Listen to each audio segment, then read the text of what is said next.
नमस्कार, आप सभी का एक बार फिर से हार्दिक स्वागत है आशीष क्लासेस पर। आइए स्टार्ट करेंगे 18 नवंबर का पहला एडिटोरियल। और उससे पहले थोड़ी सी जानकारी एप्लीकेशन आशीष क्लासेस के बारे में, जहां से आप पेड कोर्सेज एक्सेस कर सकते हैं, जहां आप फ्री टेस्ट दे सकते हैं। तो देखिए, इस एप्लीकेशन पर सबसे पहले तो बता दूं आपको कैसे इसको डाउनलोड करना है। इसका लिंक आपको दिया हुआ है डिस्क्रिप्शन में, या तो वहाँ से आप डाउनलोड कर लेंगे या फिर प्ले स्टोर पर सीधा आप सर्च करेंगे आशीष क्लासेस तो आपको मिल जाएगा एप्लीकेशन। इस एप्लीकेशन पर काफ़ी सारे पेड कोर्सेज हैं, जैसे कि कॉमन एरर वाला बैच चल रहा है, साथ ही यहाँ पे ग्रामर का बैच है, ट्रांसलेशन वाला बैच है, इसके अतिरिक्त एडिटोरियल वाला बैच है। एडिटोरियल में होता ये है कि यहाँ पर जो एडिटोरियल आपको 5 बजे मिल रहा है, वो एडिटोरियल यहाँ पे 9 बजे के करीब मिल जाता है। फिर लेट नाइट एक एडिटोरियल मिलेगा, सेकंड एडिटोरियल, दोनों का पीडीएफ मिलेंगे। दूसरा एडिटोरियल बोर्ड पर नहीं होता है, ठीक है ना। पीडीएफ भी मिलेंगे, मतलब ई बुक्स मिलेंगी आपको यहाँ पे। पिछले साल के जो वर्ड्स हैं एडिटोरियल के थ्रू हमने जो सीखे हैं, एग्जाम्पल सेंटेंस सहित, वो बुक्स यहाँ पर अवेलेबल हैं। मंथ वाइज आप देख सकते हैं कि 3 मंथ्स के ग्रुप में एक 6 मंथ्स की बुक भी है, तो वो आप यहाँ पर बाई कर सकते हैं, ठीक है। इसके अलावा आप फ्री टेस्ट यहाँ पर दे पाएंगे। अभी तक जो टेस्ट अपलोडेड हैं हमारे द्वारा प्रोवाइड करवाए गए हैं, वो टेस्ट आप अटैम्प्ट कर सकते हैं। तो बहुत सारे नए फीचर्स हैं इस एप्लीकेशन में, ज़रूर से आप डाउनलोड करें और एक बार ज़रूर से विजिट करें। डेमो वीडियो सभी के मिलेंगे, उनको देखकर आप ये जान पाएंगे कौन सा कोर्स आपके लिए बेहतर है। दूसरा, एक टेलीग्राम चैनल है, उसका नाम भी आशीष क्लासेज है। टेलीग्राम चैनल, इसका नाम भी आशीष क्लासेज है। इस पर भी आप कनेक्ट हो जाएं, क्योंकि यहाँ पर आपको हर वीडियो का नोटिफिकेशन मिल जाता है। कई बार हम लोग मिस कर जाते हैं, यूट्यूब पर नहीं मिल पाता है किसी कारण से, तो यहाँ पर आपको हमारे द्वारा लिंक प्रोवाइड करवा दिया जाएगा। साथ में आपको यहाँ पे लाइफ एक्सप्रेस जो न्यूज़पेपर है, वो भी हर संडे मिलता है। इस न्यूज़पेपर में आप देखेंगे कि काफ़ी सारे क्वेश्चंस होते हैं। अगर आप उन क्वेश्चंस को सोल्व करते हैं तो एक अच्छा खासा प्रैक्टिस मटेरियल आपको यहाँ पर उपलब्ध करवाया जाता है, ठीक है। तो 5 सितंबर से लेकर अब तक हर संडे का न्यूज़पेपर आप यहाँ से एक्सेस कर पाएंगे। आइए स्टार्ट करते हैं आज का एडिटोरियल। तो देखो, वर्ड्स जो नए मिलेंगे आपको, पहला वर्ड है एडवेंट। एडवेंट नाउन है, इसका मतलब है अराइवल, या फिर इसका मतलब है ऑनसेट, या फिर इसका मतलब है कमिंग। मीन्स आगमन जो होता है उसे कहा जाता है एडवेंट, आगमन, ठीक है। दूसरा है हिदरटू। हिदरटू एक एडवर्ब है, इसका मतलब होता है अनटिल नाउ, अब तक के अर्थ में आता है। या फिर आप इसे कहते हैं सो फार, अब तक, सो फार या फिर अनटिल नाउ के मीनिंग में इसे आप यूज कर सकते हैं। तीसरा है हैरिड। हैरिड जो है ये एक एडजेक्टिव है, इसका मतलब होगा एंक्शस या फिर वरीड। चिंतित को बोलते हैं हैरिड, चिंतित। फिर है डिस्पेंसेशन। तो देखो, यहां तो आपको दे रखा है TION, और जहां TION होता है फिर आप ले सकते हैं, इसका मतलब नाउन है ये, इसका मतलब है सिस्टम या फिर ऑर्डर। सिस्टम या ऑर्डर मीन्स आप कह सकते हो इसे व्यवस्था कह दीजिए, सरकार कह दीजिए, ये सब। हेड ऑन, ये एडवर्ब, डायरेक्टली, एडजेक्टिव भी होता है, ये डायरेक्ट भी होता है, इसका मतलब सीधे तौर पे। कंपेलिंग एडजेक्टिव है, इसका मतलब है टेलिंग या फिर कजेंट या कन्विंसिंग, स्पष्ट। एमेनेबल एडजेक्टिव है, क्योंकि इसके लास्ट में देखिए आप ABLE लग रखा है। जिन वर्ड्स के लास्ट में ABLE होता है वो होते हैं एडजेक्टिव्स। एमेनेबल का मतलब है कंट्रोलेबल या फिर मैनेजेबल। आप इसे कंट्रोलेबल कह सकते हो या फिर आप इसे कह पाएंगे मैनेजेबल। मीन्स व्यवस्थित करने योग्य, ठीक है, नियंत्रित करने योग्य, जिसे आप कंट्रोल कर सकें, जिसे आप मैनेज कर सकें, वो कहलाता है एमेनेबल। तो ये तो वर्ड्स थे, इसका स्क्रीनशॉट आप ले लीजिए, उसके बाद हम स्टार्ट करेंगे आज का एडिटोरियल। टाइटल है and the blame game. Delhi में जो प्रदूषण की स्थिति है उसको लेकर ये आर्टिकल लिखा गया है। हर वर्ष सर्दियों में प्रदूषण आ जाता है, उसके चलते फिर केंद्र सरकार दोष लगाती है दिल्ली गवर्नमेंट पर, और दिल्ली गवर्नमेंट ये चीज़ें डाल देती हैं पंजाब और हरियाणा गवर्नमेंट पर। उसी को लेकर ये आर्टिकल है कि आप इस एंड गेम को एटलीस्ट एंड करें। ठीक है, बार बार में आप इसी की बात करते हैं, ये एंड गेम को एंड करने की बात है, कि मतलब ब्लेम गेम को एंड करने की बात है। ये जो ब्लेम आप डालते रहते हो इसको एंड करो। तो and the blame game, blame लगाने का काम एंड करने की बात है। एंड यहाँ पे इंपेरेटिव, मतलब ये सेंटेंस इंपेरेटिव है, यहाँ पे एक प्रकार से सजेशन है या फिर इंस्ट्रक्शन है। तो एंड यहाँ पे वर्ब है। ब्लेम गेम करोगे तो ब्लेम गेम में ये पूरा ही कंपाउंड नाउन बन जाएगा ब्लेम गेम, और दैट डिटर्मिनर है, तो ब्लेम गेम को एंड करो। अ फैमिलियर सीक्वेंस मतलब जाना पहचाना क्रम, किसका? इवेंट्स, घटनाओं का। अनफोल्ड्स, ये सीक्वेंस को देखकर अनफोल्ड्स है। ठीक है, अनफोल्ड का मतलब उजागर होना, सामने आना। In the national capital region, NCR की बात है, राष्ट्रीय राजधानी क्षेत्र की बात है। Before the advent of winter, किससे पहले? विंटर के आगमन से पहले। एडवेंट नाउन है, ये देखो यहाँ पे सेंटेंस देखकर भी आपको सीखना है, और वैसे सेंटेंस देखकर ही सीखना है कि पार्ट ऑफ स्पीच क्या है। तो ये एडवेंट नाउन है क्योंकि दे रखा है डिटर्मिनर।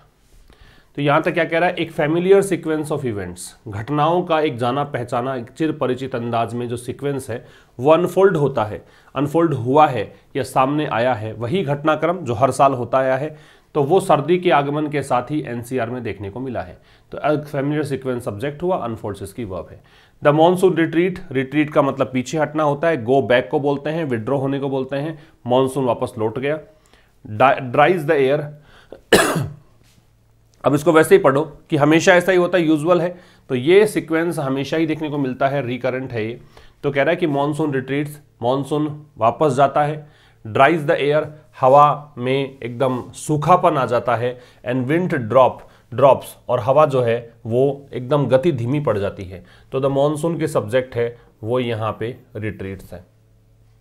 ठीक है, फिर यहाँ पे ये विंड भी सब्जेक्ट है, इसकी वर्ब है वो ड्रॉप्स है। तो कह रहा है कि भाई मॉनसून जो है वो वापस लौटता है, हवा एकदम ड्राई हो जाती है, और विंड जो है वो ड्रॉप हो जाती है। ठीक है, the pollution from construction industry road transport hitherto being mass throughout the year. जो पोल्यूशन, जो प्रदूषण है, किससे होने प्रदूषण? कंस्ट्रक्शन से, इंडस्ट्री से, रोड से, रोड ट्रांसपोर्ट से। ठीक है, हिदर टू अब तक, अंटिल नाउ या फिर सो फार, बीइंग मास्ड, मास्ड का मतलब है कंसील्ड या हिडन, जो अभी तक छिपा हुआ रहता है। थ्रू द ईयर, पूरे वर्ष भर, इस थ्रू का मतलब है शुरुआत से लेकर एंड तक। ठीक है, तो पूरे वर्ष भर जो प्रदूषण छिपा रहता है, इनसे होने वाला प्रदूषण बिकम्स मोर विजिबल, वो सर्दी आते आते क्या हो जाता है? अधिक स्पष्ट हो जाता है, दिखने लग जाता है, सामने कारण नजर आने लग जाते हैं। ठीक है, पॉल्यूशन है आपका सब्जेक्ट। पॉल्यूशन की जो वर्ब है वो आपकी यहाँ पे आ जाएगी बिकम्स।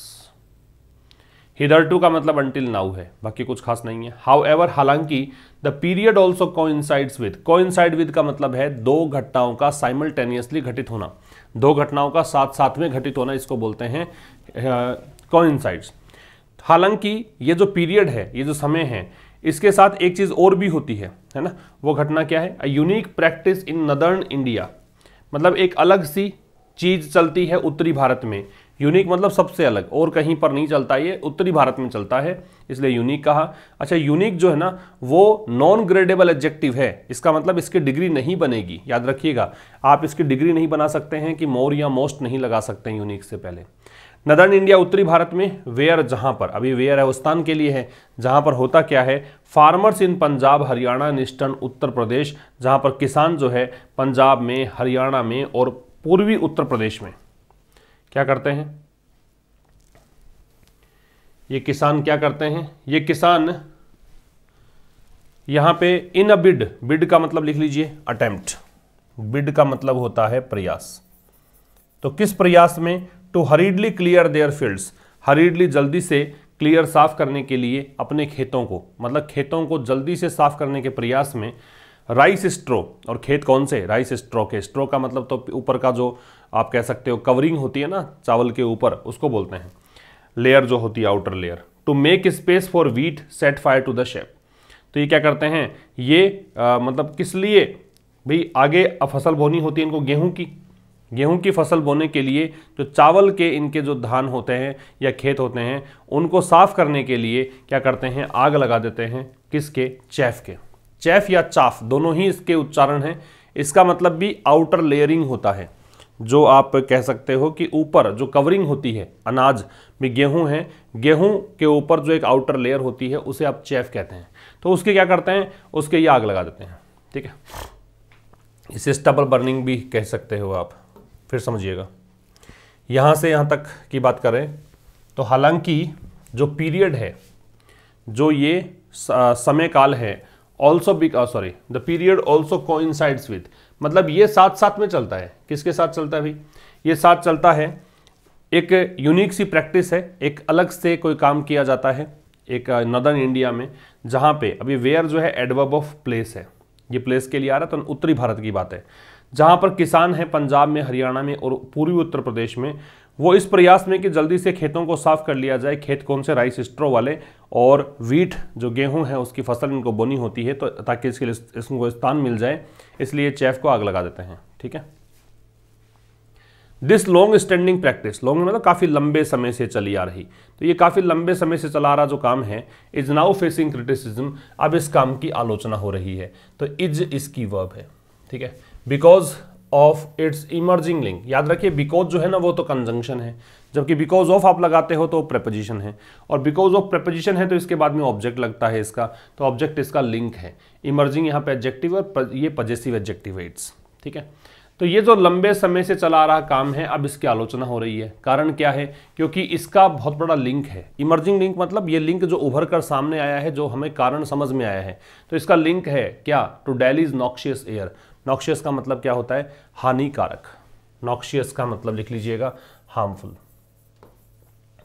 और ये एडजेक्टिव होगा क्योंकि फुल एंडिंग वर्ड्स भी एडजेक्टिव होते हैं और OUS एंडिंग वर्ड्स भी एडजेक्टिव होते हैं। ठीक है, तो कह रहा है कि इसका इमर्जिंग लिंक है दिल्ली की इस हानिकारक हवा जो एयर क्वालिटी है उससे, क्योंकि ये एयर क्वालिटी नॉक्शियस क्यों हुई उसका कारण ये है, ये समझ में आया है, इस कारण से इस बात की हो रही है आलोचना।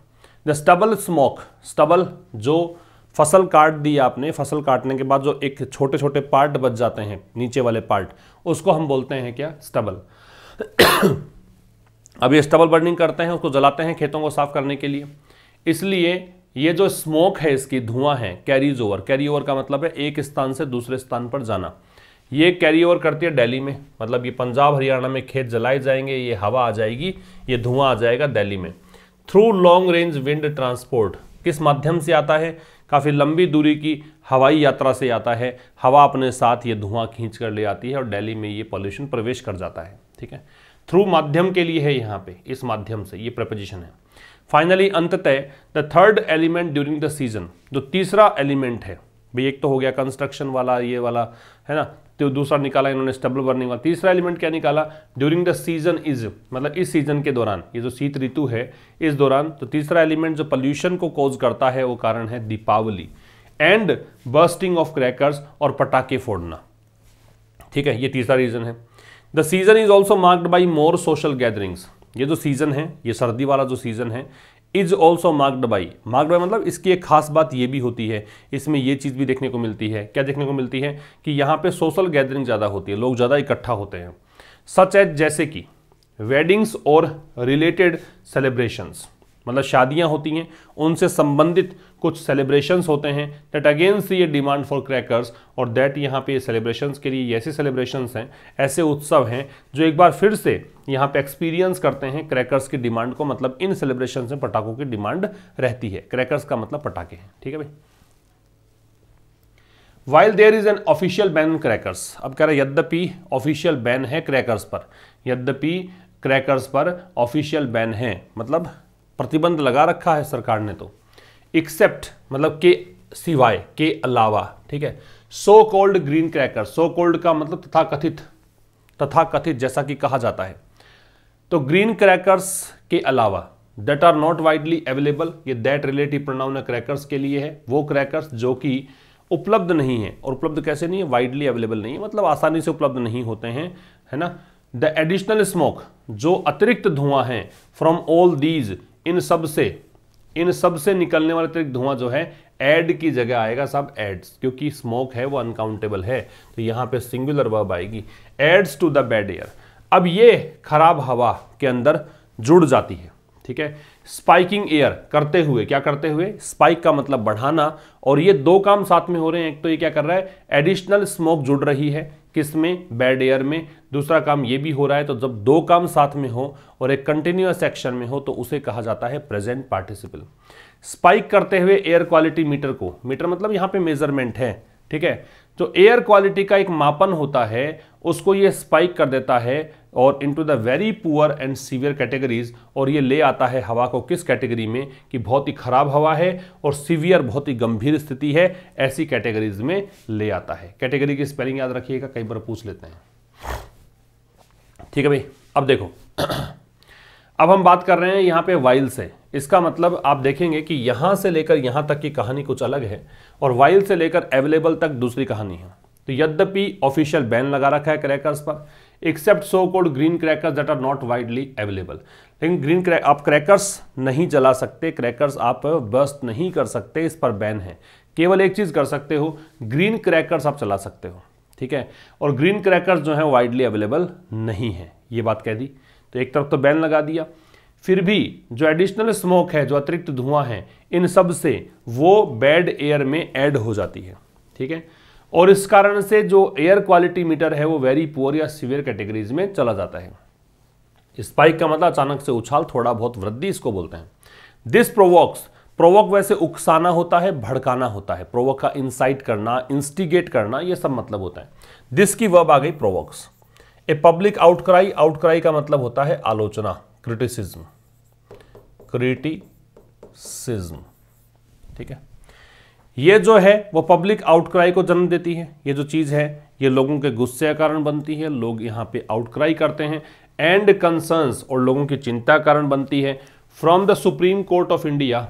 अच्छा, concerns from the supreme court of India, ये बात अलग है, और जो चिंता है सुप्रीम कोर्ट ऑफ इंडिया की, एंड हैरिड रेस्पॉन्स, हैरिड का क्या बताया था, वरीड या एंक्शस, चिंतित, फ्रॉम द गवर्नमेंट, सरकार से, दैट पुशेज, अब यहां पे आ रहा है दैट, वो पहले वाले शब्द के लिए आ रहा है, तो यहां पे गवर्नमेंट के लिए है या हैरिड रेस्पॉन्स के लिए है, वो देखो पता लगेगा आगे।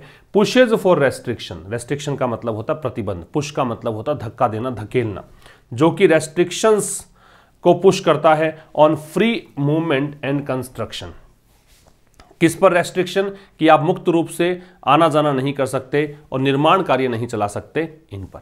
फिर समझिएगा, ये आपका सेंटेंस हुआ, दिस की वर्ब प्रोवोक्स हुई, प्रोवोक का उकसाना भड़काना होता है, इंसाइट इंस्टिगेट होता है, तो यह जो चीज है पब्लिक आउटक्राई को प्रोवोक करती है, लोगों का जो गुस्सा है वो बढ़ जाता है इससे, और जो सुप्रीम कोर्ट की जो चिंता है और जो हैरिड रेस्पॉन्स है गवर्नमेंट का, ठीक है, सुप्रीम कोर्ट की चिंता और मतलब एक चिंतित कर देने वाला जो रेस्पॉन्स, प्रतिक्रिया है गवर्नमेंट की, वो दैट पुशेज फॉर रेस्ट्रिक्शंस, ठीक है। अब ये कह रहा है कि ये एक चीज, ये दिस जो है, ये दो काम मतलब वैसे प्रोवोक कर रहा है, किस किस को प्रोवोक कर रहा है, एक तो यहां पब्लिक आउटक्राई हो जाती है, लोग यहां पे गुस्सा हो जाते हैं, लोग आलोचना करते हैं, दूसरा यहां पे सुप्रीम कोर्ट ऑफ इंडिया और गवर्नमेंट की तरफ से चिंता जाहिर की जाती है, ये मतलब दोनों भी यहाँ पे रेस्पॉन्सिबल फैक्टर्स हैं, इस कारण से ये भी चिंतित हैं। ये जो चीज़ है, अब ये चिंता है, ये इसके लिए दैट आ रहा है, ये क्या करता है, इसके कारण यहाँ पे फ्री मूवमेंट और कंस्ट्रक्शन पर क्या लग जाता है, रेस्ट्रिक्शन लग जाता है। रेस्ट्रिक्शन के जगह पे आप बैन भी लिख सकते हैं, ठीक है। फिर कह रहा है इनवेरिएबली, इनवेरिएबली मतलब ऑलवेज, हमेशा ही, ये एडवर्ब भी है, क्योंकि आप देखें कि ly एंडिंग वर्ड्स होते हैं वो जनरली एडवर्ब होते हैं, और ये सेंटेंस को ओपन कर सकते हैं, सेंटेंस के स्टार्ट में आ सकते हैं, सेंटेंस को मॉडिफाई कर सकते हैं। तो हमेशा ही ऐसा होता है कि the weather improves and all is forgiven. देखो ये सब कुछ हो गया, सर्दी में तो हम कंप्लेन करना शुरू कर देते हैं, विंटर सीजन आया कि हम बात करते हैं पोल्यूशन की, दिल्ली के बारे में, दिल्ली पंजाब हरियाणा के स्टेबल बर्निंग के बारे में, लेकिन जैसे सर्दी गुजर जाती है, मौसम चेंज होता है, तो वेदर इंप्रूव होता है और सब चीज़ों को माफ़ कर दिया जाता है, ठीक है। All is forgiven. अच्छा, ऑल के बारे में ध्यान रखिए, ऑल काउंटेबल अनकाउंटेबल दोनों नाउन्स के लिए आता है, तो यहाँ पे तो अनकाउंटेबल के लिए आ रहा है, इस कारण से इज है, वरना अगर काउंटेबल के लिए आता तो यहाँ पे आर का प्रयोग हम करते हैं। द रिकरेंट ट्रेजेडी, रिकरेंट का मतलब फ्रीक्वेंट, बार बार में होने वाला, तो जो रिकरेंट ट्रेजेडी है, जो बार बार दुखांत घटना, ट्रेजेडी का उल्टा होता है कॉमेडी, कॉमेडी मतलब हास्यास्पद घटना, ट्रेजेडी मतलब दुखांत घटना। तो जो रिकरेंट ट्रेजेडी है किस चीज़ की, इस प्रॉब्लम को एड्रेस करने की। एड्रेस करना मतलब सॉर्ट आउट करना, ठीक करना, इस समस्या को सुलझाने की। समस्या किसकी है? Air pollution in Delhi, Delhi में वायु प्रदूषण की, वो ये है। तो ट्रेजेडी के लिए इज आ रहा है, दैट यहाँ कंजंक्शन है, कंजंक्शन है तो नया उपवाक्य स्टार्ट हो गया। It invariably descends into A blame game, कि ये समस्या है। एक ट्रेजेडी ये भी है कि हमेशा ही डिसेंड मतलब अवरोहण होना, नीचे उतरना, ये चीज़ कहाँ पर जाके रुकती है? ब्लेम गेम में एंड होती है। ब्लेम गेम शुरू हो जाता है, एक दूसरे पर दोष मढ़ा जाता है। ठीक है, रिकरेंट ट्रेजेडी सब्जेक्ट है, इज वर्ब है, इट सब्जेक्ट है, डिसेंड्स वर्ब है, इनवेरिएबली एडवर्ब है, और जहां प्रपोजिशन लगा उसके अंदर आईएनजी लगेगा अगर वर्ब दे रखी हो तो। The centre blames the Delhi, अब ब्लेम गेम कैसे चलता है वो समझिए। केंद्र सरकार जो है वो दोष लगाती है, तो ब्लेम यहाँ पे वर्ब है, दिल्ली गवर्नमेंट यहाँ पे इसका ऑब्जेक्ट है, सेंटर यहाँ पे सब्जेक्ट है।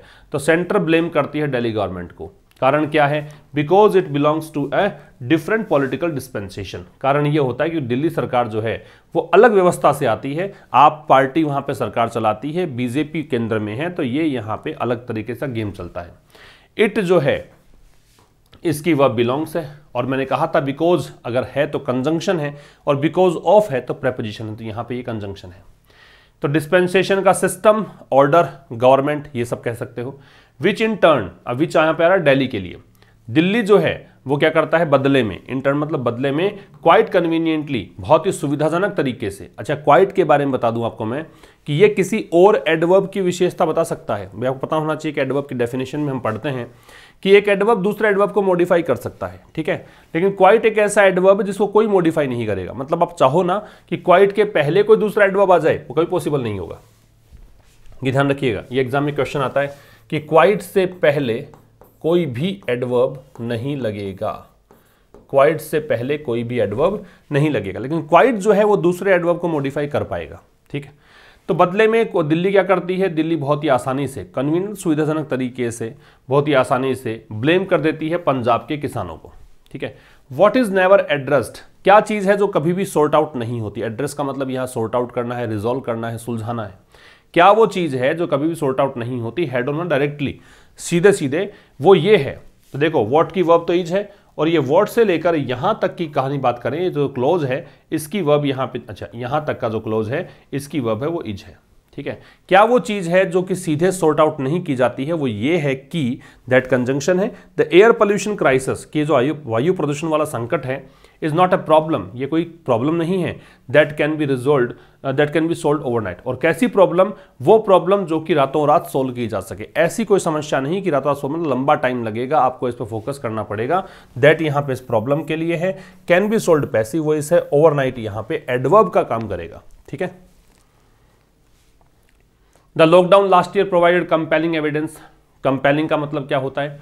कोजेंट बताया मैंने आपको, है ना। कंपेलिंग का टेलिंग बताया, ऑब्वियस भी हो सकता है। लॉकडाउन ने पिछले साल प्रोवाइड किया, लॉकडाउन, इसकी वह provided, last year adverb, compelling adjective, evidence noun. Evidence ऐसी नाउन जिसका प्लूरल नहीं बनेगा, एविडेंस का सिंगुलर भी एविडेंस और प्लूरल भी एविडेंस। तो लॉकडाउन जो है, लॉकडाउन ने पिछले साल एक स्पष्ट सा सबूत दिया। दैट, क्या सबूत दिया? कि taking vehicles of the road, कि अगर आप व्हीकल्स को रोड से हटा देते हो, टेकिंग यहाँ पे जेरेंड बनेगा, तो व्हीकल्स को रोड पर हटा देते हो, एंड सेसेशन, सेसेशन का मतलब होता है एंड, और यदि आप अंत कर देते हो किस चीज का? इंडस्ट्रियल एंड कंस्ट्रक्शन एक्टिविटी, कि अगर आप औद्योगिक और निर्माण कार्य जो है वो बंद कर देते हो। लेड टू, इससे क्या परिणाम निकला? लेड टू जो है वो इसकी वर्ब है, किसकी? एक तरफ तो क्रिया है टेकिंग, दूसरी क्रिया है सेसेशन, इन दोनों के लिए वर्ब है टेक, लेड, लीड की सेकंड फॉर्म, और लीड टू का मतलब होता है रिजल्ट इन, परिणाम निकलना। इसका परिणाम क्या निकला? Clearer skies. क्लियरर क्यों लिखा?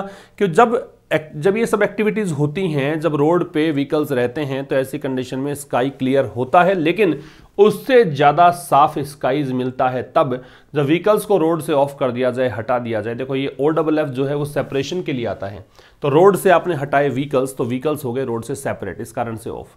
फिर सेसेशन, ये दोनों क्रियाएं आ गई, तो यहाँ पे क्लियरर स्काईज का मतलब इससे रिजल्ट ये निकला कि आसमान बिल्कुल साफ हो गया, ज्यादा साफ हो गया। सोर्स अपॉर्शनमेंट स्टडीज, देखो अपॉर्शनमेंट एक तो होता है शेयर, विभाजन, डिवीजन। एक अपॉर्शनमेंट का मतलब होता है ये पता लगाना, एक एक्ट होता है, एक प्रोसेस होता है जिसमें आप ये कहते हो कि ये जिम्मेदार है ना, ये व्यक्ति जिम्मेदार, ये सिस्टम जिम्मेदार, ये एक्टिविटी जिम्मेदार। तो सोर्स अपॉर्शनमेंट स्टडीज मतलब अध्ययन किया गया कि कौन जिम्मेदार है बाई वेरियस इंस्टीट्यूशंस। अध्ययन किया किसने? अलग अलग इंस्टीट्यूशंस ने। याद रखिएगा वेरियस और सेवरल में डिफरेंस क्या होता है। वेरियस का मतलब होता है टू मैनी, ठीक है, वेरियस का मतलब होता है डिफरेंट मैनी, अलग अलग चीजें जो बहुत सारी मात्रा, बहुत सारी संख्या में हो, उसे कहते हैं वेरियस। वेरियस के साथ में नाउन है वो हमेशा प्लूरल आता है। सेवरल होता है वो होता है नॉट टू मैनी, बहुत ज्यादा नहीं होना, हालांकि वो फ्यू या सम से ज्यादा होता है लेकिन मैनी से ज्यादा नहीं होता है, मैनी से कम रहता है, लेकिन दो से अधिक के लिए यूज करते हैं सेवरल का। और वेरियस का मतलब होता है डिफरेंट मैनी, मतलब अलग अलग चीजें जो काफी बड़ी संख्या में है उसको बोलते हैं वेरियस। हैव शोन, तो कह रहा है सोर्स अपॉर्शनमेंट स्टडीज हैं, इसकी वर्ब है हैव शोन। इन्होंने दिखाया है, दैट कंजंक्शन है की the contribution of stable burning, कि क्या दिखाया है कि जो योगदान रहता है स्टेबल बर्निंग का, वेरीज, वो अलग अलग होता है सिग्निफिकेंटली, मतलब बहुत ज्यादा। जब पता लगाने की कोशिश की गई कि स्टेबल बर्निंग का कितना कि यहाँ पे योगदान है इस पॉल्यूशन में, तो इन्होंने ये दिखाया अध्ययन ने कि स्टेबल बर्निंग का जो कंट्रीब्यूशन है वो कंट्रीब्यूशन वेरी करता है। ये वेरी इससे बना हुआ VARY से, है ना, अलग अलग होना, डिफर करना, ये डिफर करता है सिग्निफिकेंटली, बहुत ज्यादा, सिग्निफिकेंटली, कंसिडरेबली कह सकते हो, एडवर्ब है। From as low as 4% on same days in October November to as much as 40%, कि जब अक्टूबर में बात करोगे तो यही स्टेबल बर्निंग जो है वो कितना रहता है, इतना कम। देखो एज का प्रयोग यहां पे कर रखा है तो डिग्री है पॉजिटिव, यहां भी एज का प्रयोग कर रखा है तो डिग्री है पॉजिटिव। लेकिन क्यों लगाया ये एज? क्योंकि क्या जरूरत थी, सीधा ही कर देते कि 4% ही रहता है, इसलिए लगाया क्योंकि ये इंफेसाइज करना चाहता कि देखो अक्टूबर में स्टेबल बर्निंग करोगे तो बहुत कम प्रभाव पड़ता है, 4% ही रहता है इसका असर, जबकि नवंबर में करोगे तो ये 40% तक होता है। तो यहां कम था इसलिए लो का यूज किया, ज्यादा इसलिए मच का प्रयोग किया। But the running of power plants and construction, तो कह रहा है लेकिन, अब लेखक कह रहा है ठीक आपने कह दिया कि व्हीकल्स को रोड से ऑफ कर दो, इंडस्ट्रीज बंद कर दो, कंस्ट्रक्शन कार्य बंद कर दो, लेकिन कब तक चलेगा ऐसा, ये भी तो जरूरी है। लेकिन चलना, संचालित होना किसका? पावर प्लांट्स का, और कंस्ट्रक्शन का, ये भी, ये दोनों चीजें जो हैं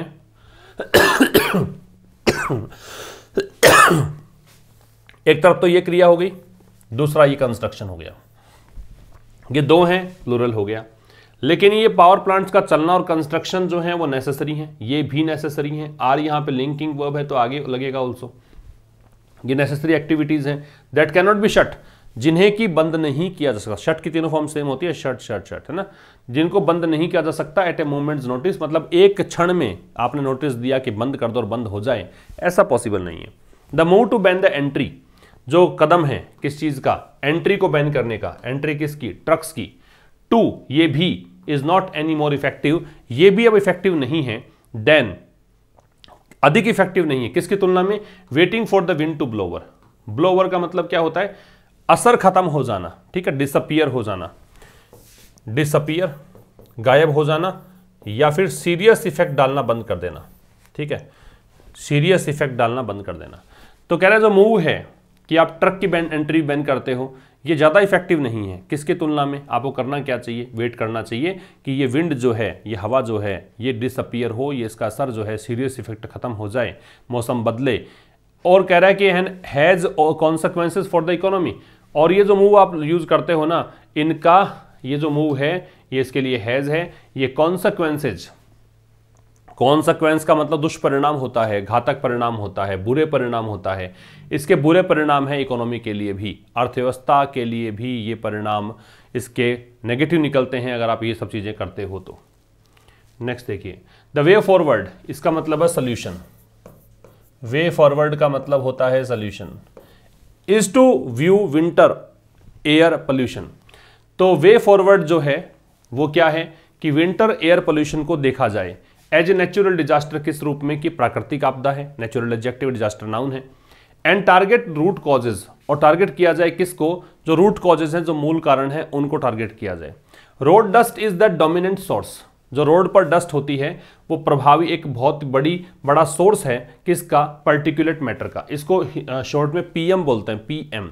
और पर्टिकुलेट मैटर का मतलब होता है हवा के अंदर एयर ड्रॉपलेट्स कितनी है, मतलब वाटर ड्रॉपलेट्स कितनी हैं, पानी की बूंदें कितनी हैं। इसके अलावा हवा के अंदर कितनी स्मोक है, कितनी सूट है, कितना मतलब पोल्यूशन है, धूल के कण कितने हैं, सॉलिड पार्टिकल्स कितने हैं, और वाटर ड्रॉपलेट्स के पार्टिकल्स कितने हैं, वो पर्टिकुलेट मैटर से पता लगता है। ठीक है। और पर्टिकुलेट मैटर का जो डोमिनेंट सोर्स है वो रोड डस्ट है। And the most significant impediment, impediment का मतलब होता है हिंड्रेंस कह सकते हो, ऑब्स्ट्रक्शन कह सकते हो, रुकावट कह सकते हो। और ये रुकावट है किस लिए, साफ हवा के सामने, मतलब हवा साफ नहीं हो पाती, उसका कारण रोड डस्ट भी है। एंड अनफॉर्चुनेटली, दुर्भाग्य से, the least amenable to an easy fix, और ये मैनेज करने योग्य नहीं है, सबसे कम मैनेज करने योग्य चीज़ है। रोड डस्ट तो कैसे मैनेज करोगे आप, है ना, ये सबसे कम मैनेज करने योग्य है, मतलब आप आसानी से इसे फिक्स करना चाहो तो ये पॉसिबल नहीं है। द इम्फेसिस, ये हो गया नाउन, क्योंकि द लगा हुआ है, इम्फेसिस में लगता है ऑन। तो जोर किस बात पर होना चाहिए, इस बात पर कि कॉन्सर्टेड, कॉन्सर्टेड का मतलब होता है कंबाइंड, कि संयुक्त और कंसिस्टेंट, लगातार एफर्ट्स किए जाएं। And not annual blame games, हम हर साल एनुअल तौर पे ब्लेम गेम्स ना खेलें, एक दूसरे पर दोष ना मढ़ें, बल्कि साथ में मिलकर प्रयास करें और कंसिस्टेंट प्रयास करें। कंसिस्टेंट और कंसर्टेड दोनों ही एडजेक्टिव हैं, एफर्ट्स यहाँ पे नाउन है, और ये सिंगल नाउन को क्वालिफाई करने के लिए आ रहे हैं। तो ये था आज के इस एडिटोरियल में। मुलाकात होगी अब कल एक नए सेशन के साथ, तब तक के लिए नमस्कार, थैंक यू वेरी मच।